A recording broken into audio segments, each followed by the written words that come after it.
వాళ్ళు స్కెచ్ చేస్తే తిరుగుండదు.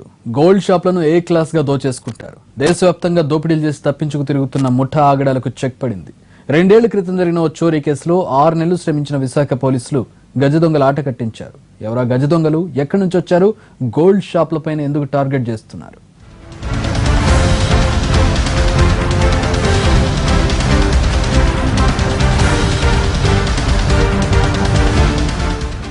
నేరాలు, దోపిడీలు, దొంగతనాలు అదే వాళ్ల వృత్తి.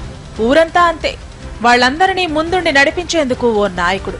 స్టోర్టపురం దొంగలు, బాగ్దాద్ గజ దొంగల గురించి ఇలాంటి కథలు వినుంటాం. ఈ తరహాలోనే ఓ ముఠ కొన్నేళ్లుగా గోల్డ్ షాపులను టార్గెట్ చేసుకుని దోచేసుకుంటూ తొలిసారి విశాఖ పోలీసులకు పట్టుపడింది. 2015 జూలై 23 విశాఖ జిల్లా భీమిలి మండలం తగరపు వలసలోని సాయి పద్మజ జ్యువెలరీ షాప్. ఉదయం షాపు ఓపెన్ చేయగానే కళ్లు మూసి తెరిచేలోగా లక్షల రూపాయల విలువ చేసే బంగారం దోపిడీకి గురైంది. దొంగల భయంతో నగలన్నీ ఇంటికి తీసుకెళ్లి ఉదయం షాపుకి తీసుకొచ్చిన దొంగలు చాకచక్యంగా దోచేసుకున్నారు. 6 కేజీల బంగారు నగల్ని సింపుల్ గా కాజేశారు. చోరీ జరిగిన షాపులో సీసీ కెమెరాలున్నా పనిచేయని పరిస్థితి. చుట్టుపక్కల ఎక్కడా నిఘా కెమెరాలు లేకపోవడంతో కేసు దర్యాప్తు పోలీసులకు సవాల్గా మారింది. దీంతో ఈ తరహా చోరీలు ఎక్కడెక్కడ జరిగాయో 6 నెలల పాటు ఆరా తీస్తే గానీ క్లూ లభించలేదు. బంగారం దుకాణాలను టార్గెట్ గా చేసుకుని చోరీలకు పాల్పడుతున్న ఆ గ్యాంగ్ ఒడిశా రాష్ట్రంలోని ఉరప్కోట్ గ్రామానికి చెందిన వారుగా గుర్తించారు. సారంగి ప్రధాన్ అనే అతను విలేజ్ హెడ్. అతను స్పెషల్ గా ఈ ఎర్రగొల్ల కమ్యూనిటీకి అతను హెడ్ అనమాట.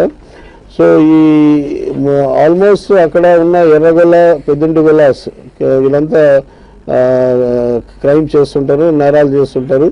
ఇలాంటి అఫెన్సెస్ కామన్ గా చేస్తుంటారు. వీళ్ళు చాలా స్టేట్స్ లో కూడా, మన ఇండియాలో చాలా స్టేట్స్ లో కూడా వీళ్ళు అఫెన్సెస్ చేశారు, కానీ ఎప్పుడు పట్టబడలేదు. ఆ గ్రామంలోని ప్రజలందరికీ దోపిడీలు, చోరీలు సర్వసాధారణమని పోలీసుల విచారణలో తేలింది. ఈ గ్రామస్తులందరికీ సారంగి ప్రధాన్ నాయకుడు. నగల షాపులో దోపిడీ కేసులో ప్రధాన్ అండ్ కో గ్యాంగ్ ను పట్టుకునేందుకు ఉరప్కోట్ కు వెళ్లింది వైజాగ్ టీం. అయితే ఊరంతా కలిసి వైజాగ్ పోలీసులపై దాడికి ప్రయత్నించారు. చివరకు ఒడిశా పోలీసుల సాయంతో గజదొంగల్ని పట్టుకున్నారు. సారంగి ప్రధాన్ తో పాటు మరో 3 అరెస్ట్ అయ్యారు. మొత్తం ఈ గ్యాంగ్ కు చెందిన 13 మంది నిందితుల్లో 8 మంది ఊచలు లెక్కపడుతుండగా మరో 5 పరారీలో ఉన్నారు. మొత్తం స్కీమ్ చేసింది బిమో ప్రధాన్ అని అతన్ని ఇప్పుడు అరెస్ట్ చేయడం జరిగింది. ఈ బిమో ప్రధాన్ ఈ సారంగి ప్రధాన్ కి బ్రదర్ అవుతాడు. సో ఈ పర్టికులర్ అఫెన్స్ ని మొత్తం కాన్స్పిరసీ కానీ, ప్లానింగ్ కానీ, తర్వాత ఎగ్జిక్యూట్ అయ్యేటట్టు మొత్తం చేసింది బిమో ప్రధాన్. వైజాగ్ లో కాజేసిన నగలు చేతులు మారినట్టు విచారణలో తేలింది. దీంతో ఆ నగలు ఎవరి దగ్గరున్నాయో తేలాల్సి ఉంది. ఇప్పటి వరకు 1 కేజీ 337 గ్రాముల బంగారు ఆభరణాలు, 4.5 కిలోల వెండి, 1,80,000 నగదును పోలీసులు స్వాధీనం చేసుకున్నారు.